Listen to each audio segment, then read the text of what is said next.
Welcome back to Become a Calm Mama. I'm your host. I'm Darlene Childress. And today's topic is how to make parenting easier using play or playfulness. And I think when we hear that about play or being a playful parent, it can feel like, oh my God, more things I need to do to be a good parent. And instead of thinking of it like more work, I want you to take this episode and think about it more as like, oh, this is a hack to make parenting easier by bringing a little bit more of a playful attitude or a silly attitude into my parenting. And so on this in this conversation, I've invited Dr. Kim Van Dusen to talk about her new book, Parenting Through Play. And in that book, she talks about creative strategies for building better behavior, deeper connection, and positive communication. In this episode, we talk a lot about different ways to bring more play into your life, how to become a little bit more playful within yourself, as well as tools and strategies to use play in your family in order to diffuse situations and make things less hard, less charged, less complicated. So I think you're really going to love this episode. Come into it with an open mind, be playful as you listen, and try to take one really great tool away so that you can become a more playful parent and really make parenting a little bit easier. So please enjoy this episode with Dr. Kim Van Dusen. Good morning. Hi, Kim. How are you doing? Good. How are you? Trying to get my video on here. There we go. Okay. Okay, Hi. great. Good morning. Yeah, well, I'm excited to introduce you to the Become a Calm Mama audience. Thank And you. we're recording, so we can just hop right in. Perfect. That feels good. Good. Yeah. Well, welcome to the podcast. I am loving the title of your book, Parenting Through Play. I have had a few episodes on playful parenting, bringing more play into parenting, but to have you on here and talk about this topic, I'm really excited. So welcome, Kim and Dr. Kim. And tell me a little bit about your book and kind of what brought you to creating this concept and writing the book, Parenting Through Play. I found a hole in the parenting world years back, and I've been practicing as a licensed marriage and family therapist for almost 20 years, and I've been a mom for just over 12 years. And as I was navigating motherhood and just going through, like I said, this parenting space and my parenting journey, I found that just in the way I was raised and how I think many people in my generation were raised, and then just also what books were lacking out there, that I, through all of my private practice and my personal life, I wanted to bring something that I thought was new to the table. And I just do think it's new because the concepts in the book are derived from three evidence-based modalities, which is play therapy, solution-focused therapy, and positive interventions, behaviors, and supports. So, or positive behavior interventions and supports, PBIS, which is often used in school settings mostly, which I worked in over 24 elementary schools over the years. And so I saw this, come up often. And again, all research backed. And what I just found was that through these three modalities, it was the trifecta of really how to be the most effective teacher, coach, parent, caregiver out there. And there was nothing on it. There's been some books over the years, in regards to playful parenting. Lawrence Cohn came up with one about 20 years ago, which is a very well-known book, and he's amazing, but also was 20 years old. And I wanted to bring a more modern approach to this type of parenting. And even more recent ones, didn't, it may have covered more of the play-based perspective of it, which again is very heavy in my book, but it also didn't combine things like solution-focused therapy and or, more of that positive behavior interventions and supports part. So I wanted to bring all my tried and true secrets that I saw work with my own kids and my clients, and the book was born. So it's been about a 5-year process to get it from, conceptualization to print, but here we are, and it's an exciting time, and hopefully it gets into all the right parents' hands that need it and want it the most. Yeah, well, congratulations. I know what it takes to get a book out in the world. So good for you. And I'm happy to have this resource for parents, parent educators like myself, and teachers and anyone working with kids and families, because it can feel heavy. So I wanted you to talk about, like, what is play to you? How would you describe it? how would you describe a playful parent or playful parenting approach? Like, what are the hallmarks of that? What are we looking to create? And then we'll get into strategies. Yeah, and that's a great question because I think, there's lots of elements to it in the sense of I think just the title alone will detour a lot of parents maybe from even picking it up because they might say to themselves, I'm not a playful parent, or I'm not very silly, or they might have some anxiety around play, even based on either their own childhood or just, once we become an adult, we're kind of told by society that we shouldn't be playing anymore. It's not acceptable to play. Play is for kids. And I think a lot of us kind of forget how to play or forget the feeling, the essence of what it feels like to play, which I think is a pretty big part of this. And so I go through, the interviews I've been having lately and really debunking the myth that to play with your children or to play with children, that it means you have to sit on the floor and have active dialogue with them and take time out of your busy, challenging, impactful day, as most of us moms have, between our mental load and our actual visible load that we have on a daily basis, to make time and energy to play. As we know, parenting and motherhood can be very rewarding and also challenging at the same time, very time consuming. And it does take a lot of time and energy to play. And so I think a lot of parents will think, oh, that's just not in me. A, I'm not a playful person, or B, I don't have the time or energy for that. And so what I say to those parents is, A, all of these skills can be learned, all of these skills can be taught, all of these skills can become second nature and more natural feeling. The more you practice them, it's, kind of like riding a bike. You may take many years off of it, but once you get back on, it becomes, pretty second nature to you. And even the most play resistant parents, I've been able to, through my practice mostly, kind of reteach them what that essence feels like. And so I share a story about years ago when my children, we were on a walk late afternoon. It was right before dinner time. I call it the witching hour walk because it was that time, that lull in the mid afternoon before dinner and before the bedtime routine and all that fun stuff. And we were walking along, and in my head, I had it very planned out. We were going to get back at this time. I was going to make dinner. Then there was bath, and then, bedtime, and, all of those things were very planned out in my type A type world that I was living in with myself. And my kids walked by this grassy area on the way home, and the sprinklers were on, and it was a warm, sunny day. And they were begging me to go play in the sprinklers. And I just kept saying, no, we don't have time for that. I have, I got to get home. We got to get dinner. I was on this like tight, And you're thinking to schedule. yourself, they're going to be all wet. That's going to make Yep, it more problems. They're going to get home. It's going to be a mess. Also, sometimes we think they'll get wound up. Yeah. Uh huh. exactly. Uh You huh. you see the train of thought. And so that was exactly what I was thinking. And then I have to do extra laundry, and it's just going to give me more work to do, right? But they just kept begging and begging, and they were pretty little. I mean, I would say maybe, 6 and 3 at the time, something in that time frame. And finally, just something snapped in me, and I just said, you know what? Why not?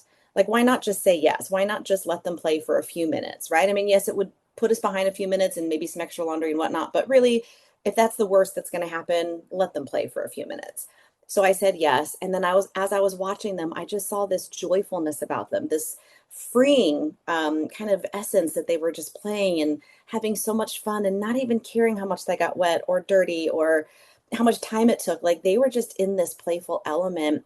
And I think that's the moment where I realized, why aren't I playing and why didn't I say yes? This is such an important part of not just development, but just even a connection with them. And so I put the stroller in park and I jumped off the sidewalk and I just started running through the sprinklers with them. And it was just the most beautiful moment. And when I look back over the last 12 years of being a mom, that moment still stands out to me more than many others, of just the memory of how it felt to play, how it felt to connect with them through that play. And that's what I tell parents, like, you can get to that place too. And it doesn't really take that much time or energy. And the power struggles, the tantrums, the defiance, the back and forth, whether it comes, with getting out the door on time or picky eating or whatever the case may be, that those also take a lot of time and energy. So really and truly, you have a choice. They're both going to take time and energy, but you either can choose the more peaceful, playful route, or you can choose the yelling and the tears and the The power power struggle route, really, right? part, right? Mm-hmm. So that's what I tell parents that may be resistant to it, or what I'm talking about here. And really truly, then the day, it's not about sitting on the floor and playing for a long period of time. It's really about micro practices of play that we just use in our everyday that doesn't even take really more time or energy at all. It's the language we use. It's implementing. Even last night, my son was having trouble eating dinner. I got a pair of tongs and I said, put the fork aside. I think it was a spoon, but put your utensil to the side, the standard boring utensil that you use every single day. And I got it a pair of mini tongs, and he ate his pasta with tongs instead of the utensil. And he thought it was the coolest thing. And he ate his dinner, and there was no power struggle. No one got upset. No one had any back and forth. And it just, in that everyday moment, you can just switch up the entire scenario of what you're going through and just something as simple as that. And really, if anything, it saves you time and energy by parenting this way. Yeah, because you're not in a power struggle or a battle or, both of you digging in your heels. And I find, I want to talk more about the obstacles, but I find when we're in those moments, it's so hard to come up with the idea to to bring in more play. And I think you're right. It becomes easier as you practice it. So you talked about this playful parents like an essence, and then you kind of described the kids' playful energy and then you joining them. And I'm wondering that playful energy, it's like being a little bit in the moment, not so in the future and not so in the, what's going to happen and why we have to do this and that and this and that. It's a little bit more being present, it sounds like, and being a little more embodied as well. Absolutely. And I talk about that a lot in the book about, and that's where the solution focus part comes in, Hmm. is, solution focus doesn't really focus anything on the past. It really is the present and the future.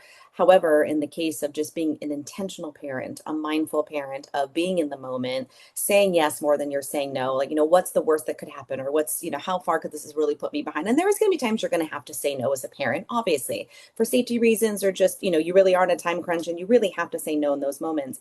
But if you catch yourself saying yes, and I have a whole chapter on this, saying yes more than you say no, that when you do have to say no, there's going to be less pushback, less power struggles, less defiance and tantrums, because they know, well, she said no this time, but she also said yes those 10 other times. So they know you're going to say yes again. And it's not just no every single time they ask for something.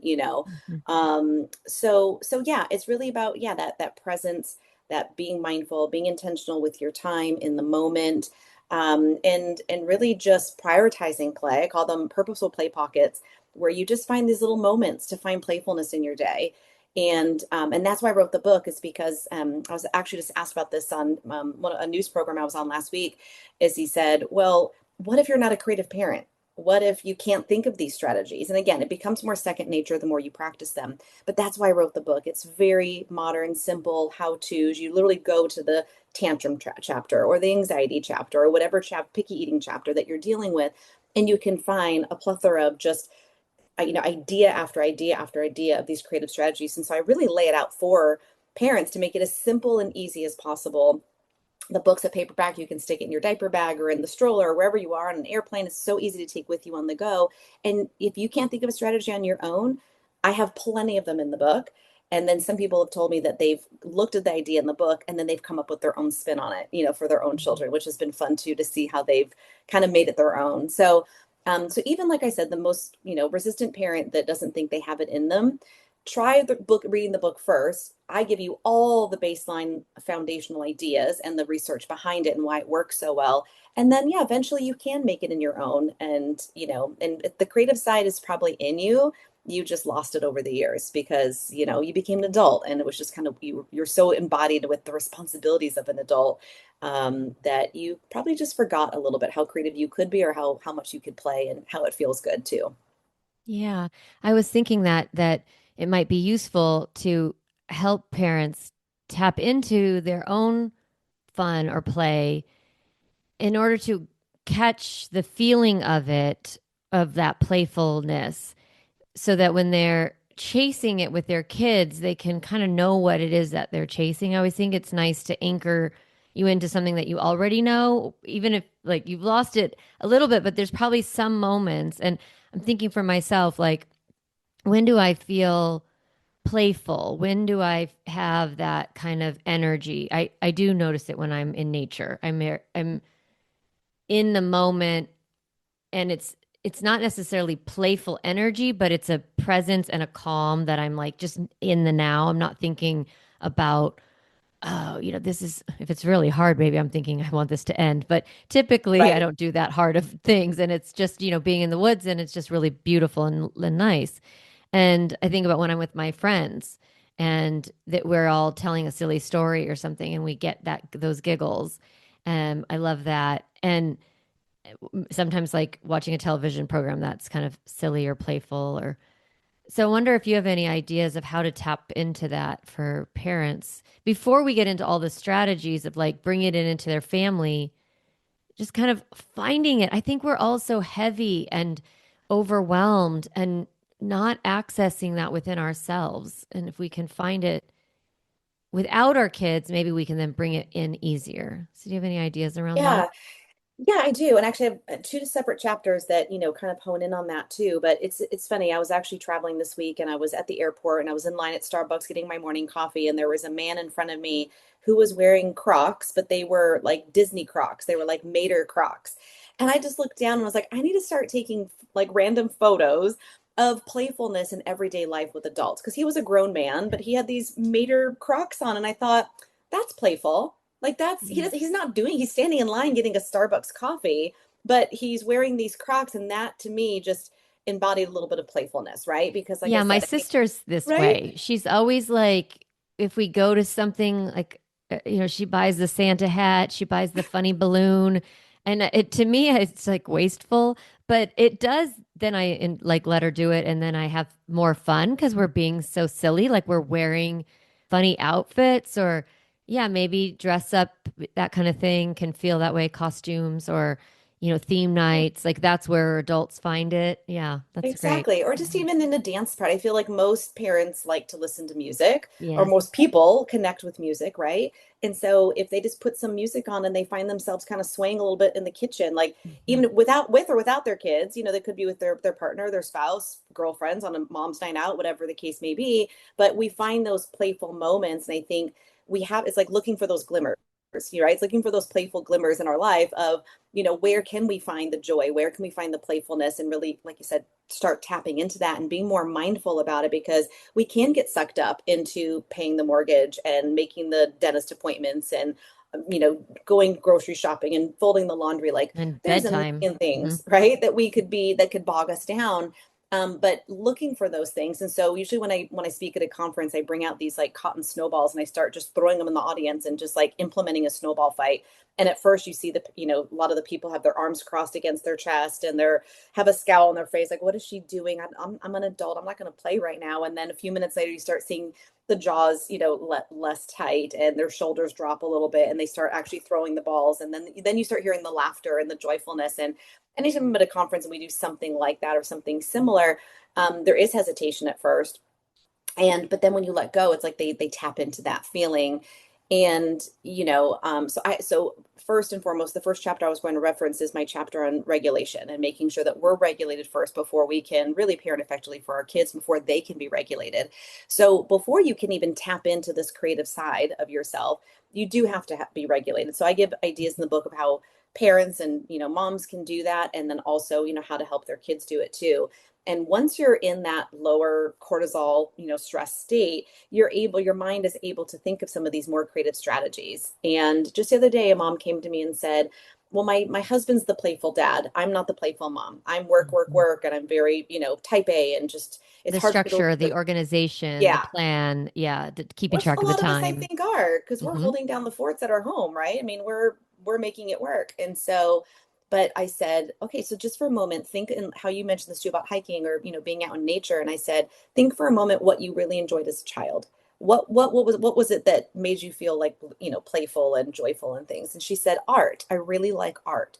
And I said, okay, start there. Start doing art with she has a son. I said, start doing art with your son and see how that feels and see how it goes. And I'm sure he likes it too. And so anyway, so she followed up and said she started doing it and they started really connecting over this art. And art can be very playful too. You can do splatter painting, you can do all sorts of types of watercolors and art that can feel playful. And so so that's where the regulation part comes in first before, Hmm. like I said, your mind can go there. And then once you start playing, I think people think that play comes after something. Like you can play after your homework's done. You can play Yeah. after your chores are done as a secondary backup as a reward, really. But really, if you put the play first, then all the other things fall in line much easier and much better.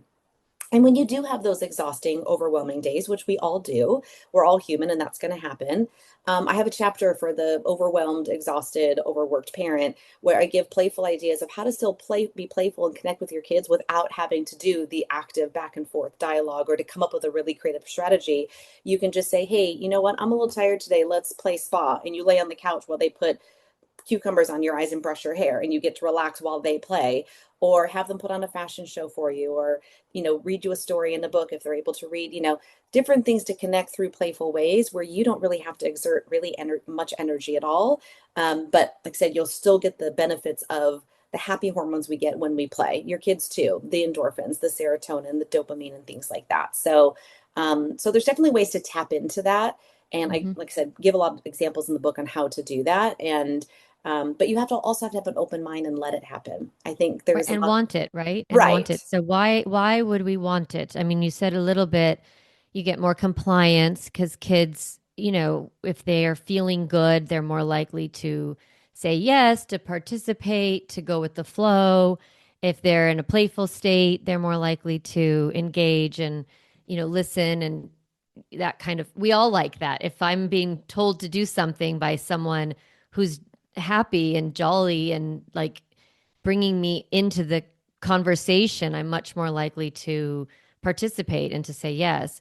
And then also the hormones you started to mention. Like, why is it so helpful to bring in play in our families?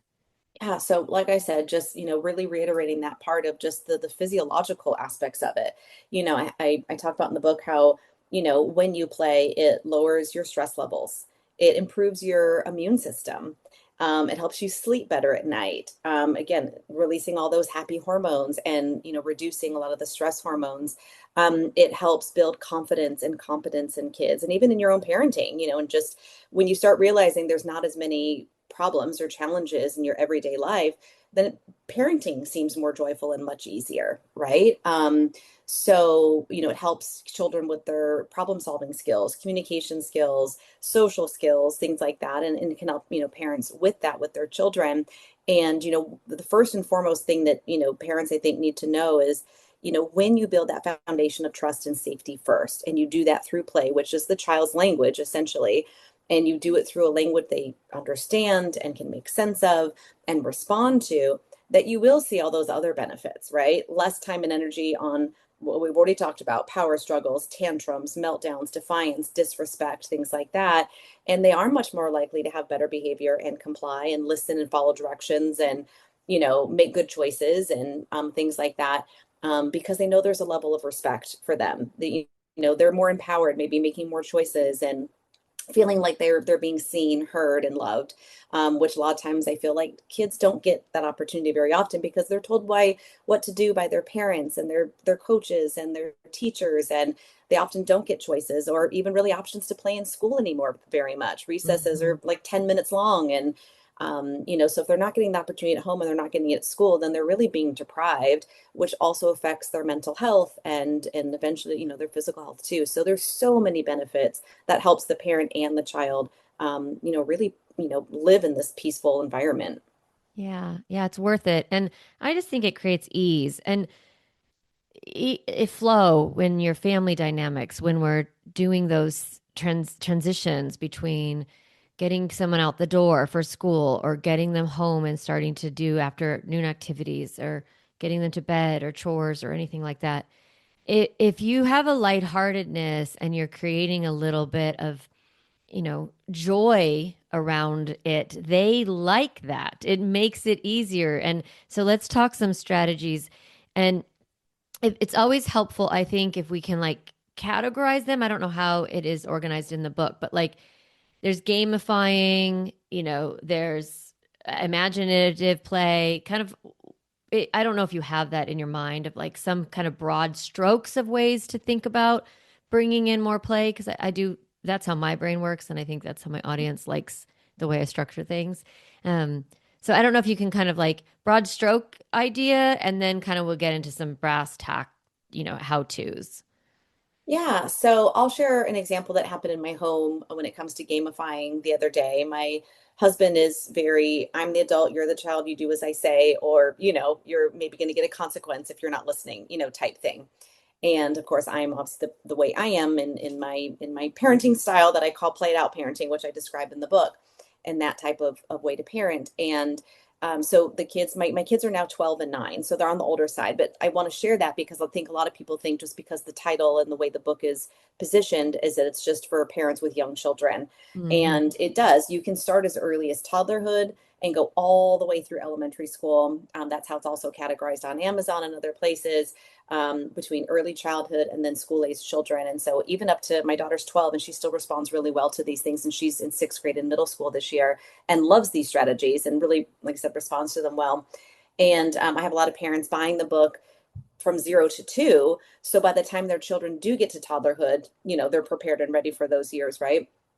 So, so my kids had to do their chores. They were pushing back. They were not doing it. They're sitting on the couch. He's reminding them multiple times. I think a lot of parents who are listening can relate to that moment of you've told me 100 times and you're still not doing it. And Hmm. they're just like molasses, right? And so then he left, and he was like, "Okay, I give up. Like they're not doing it. Just can you guys just have your chores done before I get home?" He went to the gym, and I turned to the kids after he left, and I said, because it's hard, like I said, you have to kind of think about it sometimes, and it's not always going to come very quick too. It doesn't even happen to me sometimes, but sometimes you just, take a beat, take a pause, and really think about it and say, okay, how can we make this fun? How are they going to That engage? question right there is so important. I think that if that's a takeaway, I think that would be helpful is just how can I make this more fun is a great question to ask when you're in the pause. And when you're like, things aren't going well, how can I make this more fun?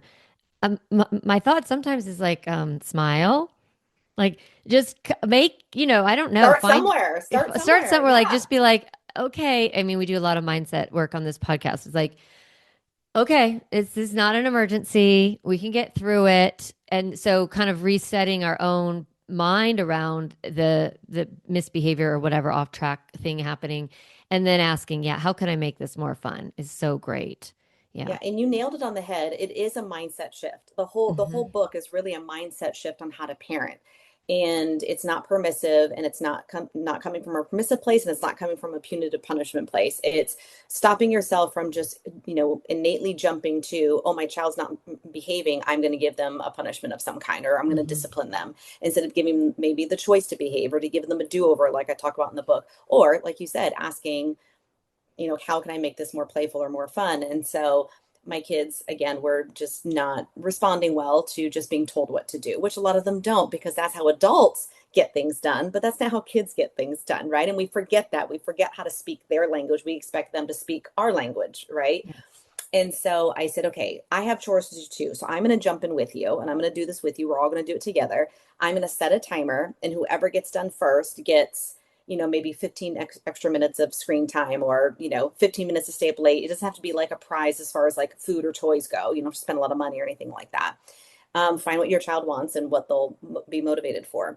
And so, and then I had to get some emails done. And so then, about 20 minutes later, both kids were begging me, when's the game going to start? When's the game going to start? And I'm like, okay, in a minute, in a minute. So finally, we were in the hallway, and I had my timer just on my phone. Find whatever you can. If you have an Alexa, a timer on your phone, a kitchen timer, whatever you need, that microwave timer. But I set it on my phone, and they literally got in the runner's pose, like in a stance to, like, to be ready to take off for like a sprint, right?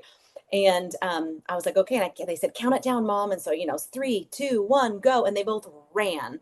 They had 3 chores each. Anything from sweeping the floor, washing the windows and the mirrors, to putting dishes away from the dishwasher, things like that. So nothing that was very quick by no means. They got everything done within 30 minutes.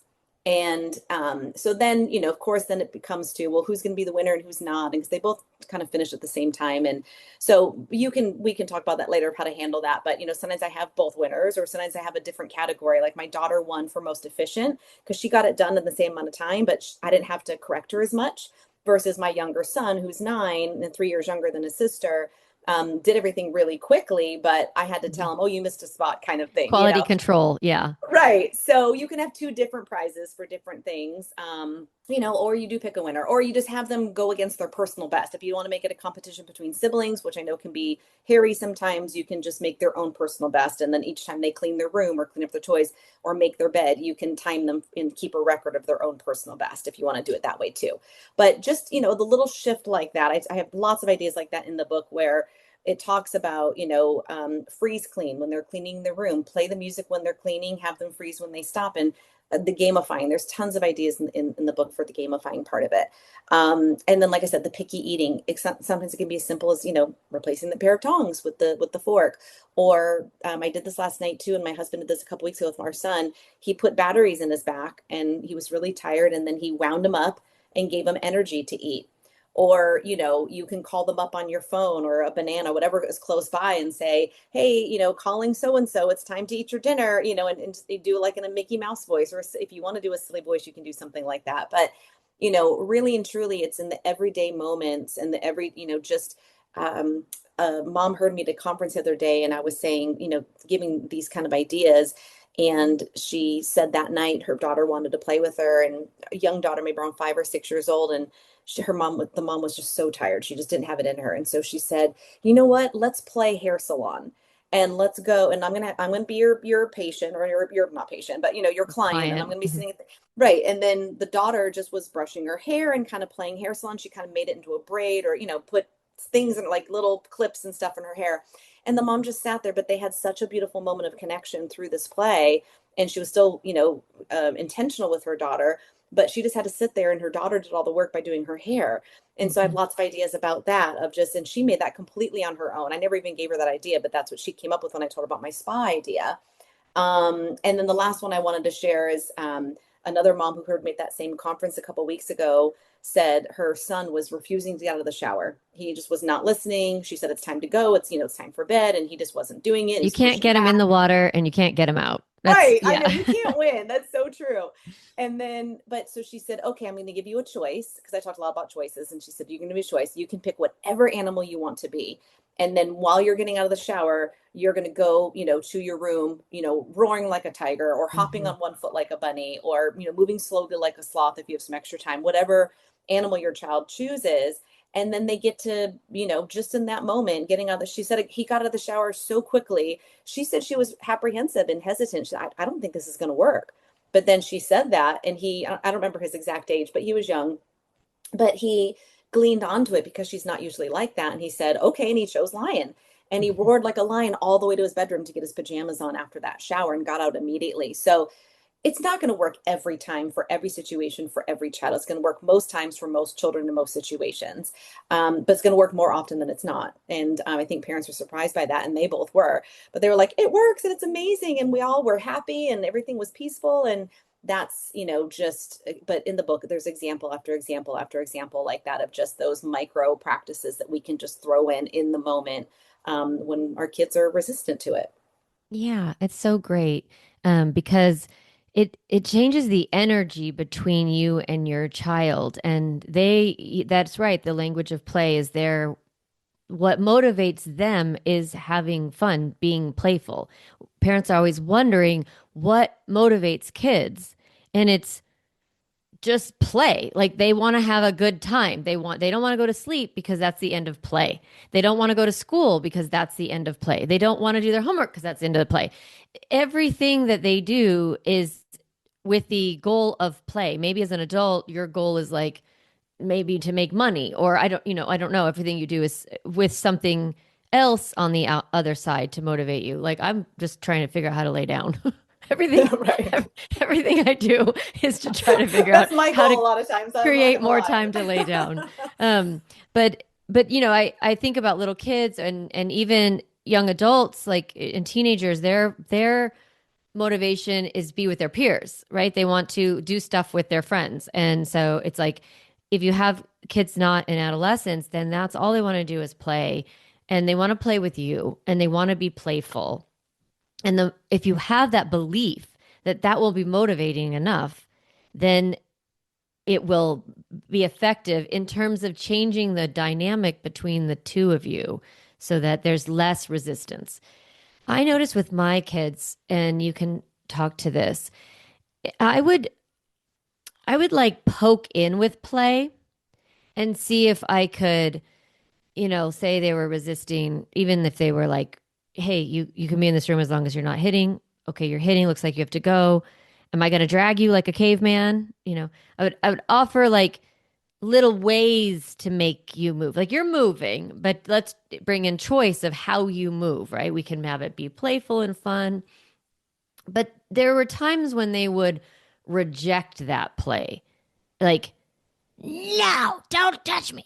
Or like this resistance. And I realized that sometimes I was going to play as a bypass of not really acknowledging their emotion, not really centering the first part of like getting that this is hard Mhm. and they're struggling with emotional regulation. I think play can be really effective to regulate because it brings in that oxytocin and that serotonin. But I see this sometimes with men, they like overstep because they want to bring that play in, and the child then feels quite unseen. And I wonder if you could speak to that a little bit.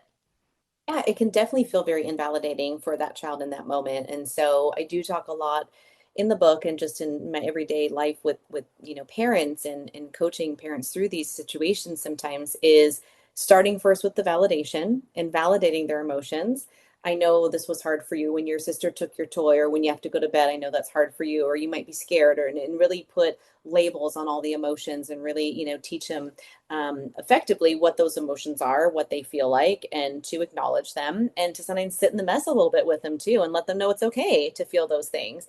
But the feelings are going to be validated. Not all behaviors are going to be validated in the sense of, but it's not okay to hit mom, or it's not okay to hit your sibling, or throw something across the room and break your toy, or whatever the case may be. So there is a differentiation there, and I do talk about that. And then even showing some empathy and saying, I when I'm upset, that's how I feel too. I feel like, I want to yell or scream, and then that's when you might say, give them the choice. Like, do you just need a hug from me right now? Depending on their age, the older they Yeah. get, they can tell you what they really want more so than the little ones. But does you need a hug right now? Do you need a few minutes of space? I'll come back in 10 minutes. Give them time to regulate, and let them know you'll be back and that you care about them, and then check in on them again, whatever time frame you gave them. Sometimes kids want to have a timer, so you can put a timer on for 5 minutes so they know when exactly you're coming back. And so that's good too. So again, the empathy, the validation, and then when you do that, be more of a listener than a talker in that moment, where again you're building trust, you're building safety, you're letting them feel seen, heard, and loved without, like you said, jumping that step and just making it better. Because I think as a mom, and I'll speak for myself, I don't like to see my kids in pain. I don't like them to feel emotional pain, physical pain. And so a lot of times I think as parents, we get anxious about that, and we want to cover it up as quickly as we can. So everything is just better. Like we just want to slap a band-aid on it and kiss the boo-boo and move on, right? Yeah. But sometimes we do need to sit with those feelings.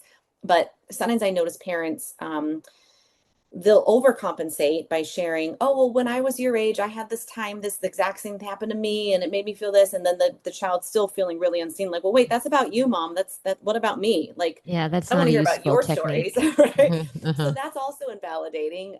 So let them know you felt that way before, or you felt that emotion before, but you don't need to dive into being relational and I don't want to say lecturing, but having this long drawn out conversation about how when you felt that way and how you handled it.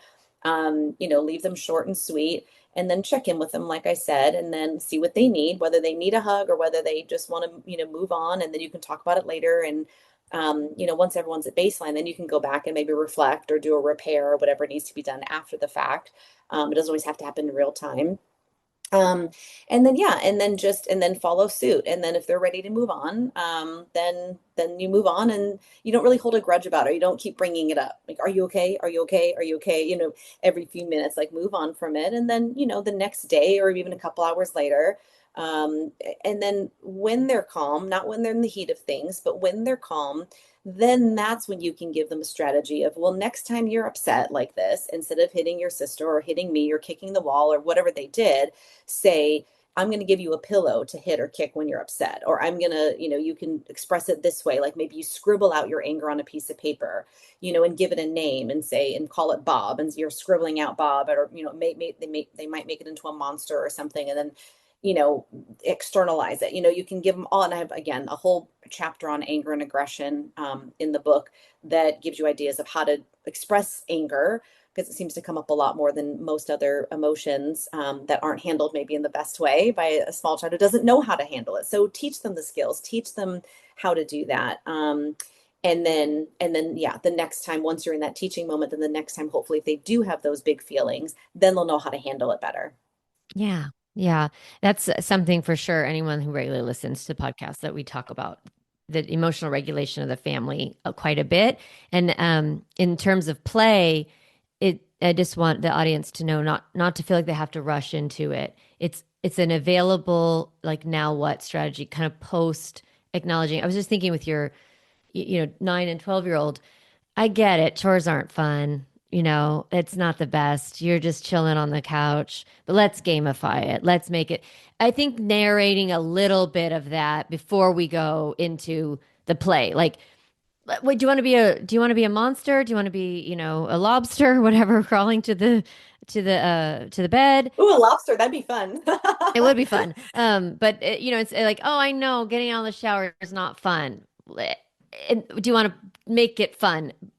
I think it's just kind of acknowledging this part's not great. Let's see how we can make it great. And Exactly. not rushing to like play and not maybe not recognizing that there's like a little bit of room there to validate.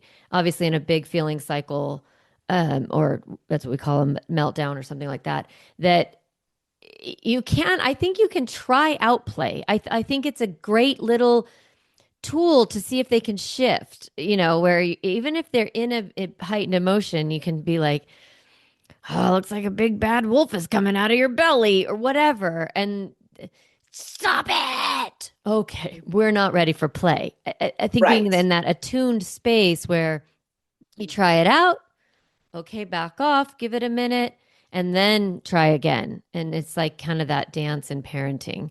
And Yeah, and there's not every moment's not going to be a playful moment, and that's why the second half of the book is literally there's really no play-based parts in the second half of the book. It's all based on the other two theories that I talked about earlier.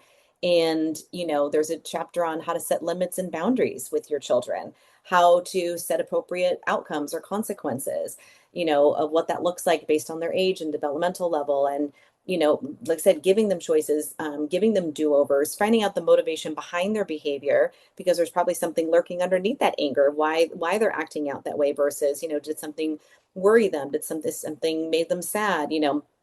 And so finding being a detective and being curious about what's behind the behavior so you can be preventative and maybe minimize the severity of the big feelings, or sometimes eliminate them completely because you were proactive and preventative about it instead. So, because when they're running out in the middle of the street, you can't really make that playful. Like, come back and, you can say something like, be a cheetah and run, you can do something like that. But in the moment, as a parent, all you're going to be thinking about is your child's safety. So if they're jumping like a frog down the stairs, and they could fall down the stairs and get hurt, that's the last moment you probably want to be playful. And so it's not going to come to you in those moments, but you can also be very good about setting your behavior expectations and what it's like to walk down the stairs versus run down the stairs or hop or whatever the case is.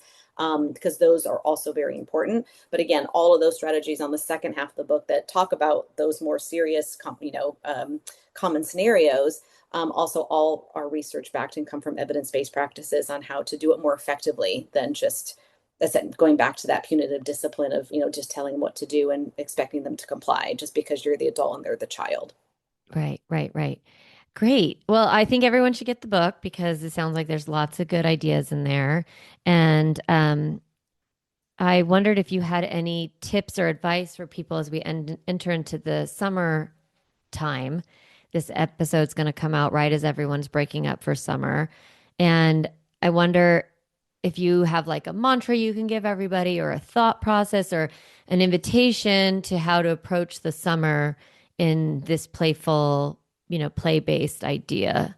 Yeah, I think sometimes, there's been a push to kind of go back to the basics and not feel like, to limit screen time and just play outside. And I think that's so minimized these days. And, so if the weather is good and you have, the safe space for your child to play, I give 30 examples in the books of just different ideas that, you can really take for like a whole month for the summer, whether it's building a fort or, doing something fun with your kids, nature scavenger hunts, all those sorts of things. But Can you say a little really, bit more? So you said nature, my people yeah, love a nature detail. scavenger Now, hunt is my nature favorite. scavenger hunt, making Yeah, a building a fort. fort. What are some other ones? Do you Um, remember? I mean, even just like as simple as unraveling like putting one together and unraveling a rubber band ball, like just different things. Uh-huh, It's uh-huh. about, it's about independent play. I have 30 ideas in the book, but but I have a chapter on independent play. And I think parents sometimes can overcomplicate what play is supposed to look like. And, just letting your child use their imagination, use their creativity, maybe get a little bored, but just letting them have the space to play and, the invitation to play. You don't always have to play with them. You can play alongside them, or while you're cooking, they can be drawing you a picture and you can tell them to draw turtlenecks or a horse or a shark or whatever it is while you're getting other things done. And you don't have to actually sit with them and take time out to play. And independent play and their own free play, if you will, is just as important, if not sometimes more important, during the summer when we do have a lot to do and our kids are home with us, all the time, of just to simplify it. Don't feel like you have to play with them all the time, and simplify it. Don't make it too complicated. Don't feel like you have to, don't feel the pressure to have to entertain them all the time. Let them come up with their own games and their own type of play. And that's very important also for them. So yeah, just I guess Yeah. I'm letting parents off the hook of saying, hey, you don't have to be hands-on all the time. It's okay to let them just play on their own. And sometimes that's where the best imaginative games come to play and come to life. So but there are a bunch of ideas in the book of just flip that open, make a copy of it, put it on your fridge. And then when you're in that moment of, okay, my kids are bored, I don't have time to play with them, what can they do? Just pick one and cross it off the list of something that they would want to do, on their own. And may have to set things up for them in the forefront, but then they're on their own and just watch them play. It's quite fascinating to see them play on their own also. Yeah, it sounds like you're saying like trust that they can find their own play, right? They can find their own delight because that's their work and they're going to figure out how to get that need met. And we don't have to always be the camp counselor or the circus ringleader. We can actually be an observer and not the leader of it. Sometimes participate, but we can trust that they can find their own way towards entertaining themselves. That's their primary goal in life is to be entertained and they can figure that out on their own. I love that. Yeah. Absolutely. That's exactly what I'm saying. So, yep. Good. Well, thank you so much for being on the podcast. How do people find the book? What's the best way to connect with you? What would you like to leave us with? The best place to connect with me is on social media, is on Instagram. That's where I'm most active. It's at the Parentologist. And then my website is theparentologist.com. You can find all my blogs on there and all my social handles. There's a book page on there with a bunch of places you can buy the book. The book is available now everywhere books are sold. Amazon's probably the quickest and fastest, but it's also available on Barnes and Noble, Books a Million. There's a ton of places, like I said, on my website. That you can find that there. And then my podcast is called the Parentologist Podcast, which I think you're going to be a guest on that Yes. one soon too. So that's going to be exciting. Wonderful. Well, thank you so much. Thank you. Hey, Mama, if you enjoyed this podcast episode, I want to encourage you to do two things. The first is go to my website, calmmamacoaching.com, and get a copy of the Stop Yelling cheat sheet. You'll get a step-by-step breakdown of the most important tool I teach, which is the pause break. And you'll also get 40 ideas to reset your body and balance your nervous system so you don't have to yell at your kids. You can get a copy of that, again, at my website, calmmamacoaching.com/stop yelling. The other thing I'd love for you to do is go to Apple Podcasts and rate and review this podcast so that other moms can discover empowering and helpful, practical parenting strategies, just like you did today. Thanks so much for listening to the podcast. It means a lot to be in your ear every week and to support you on your parenting journey.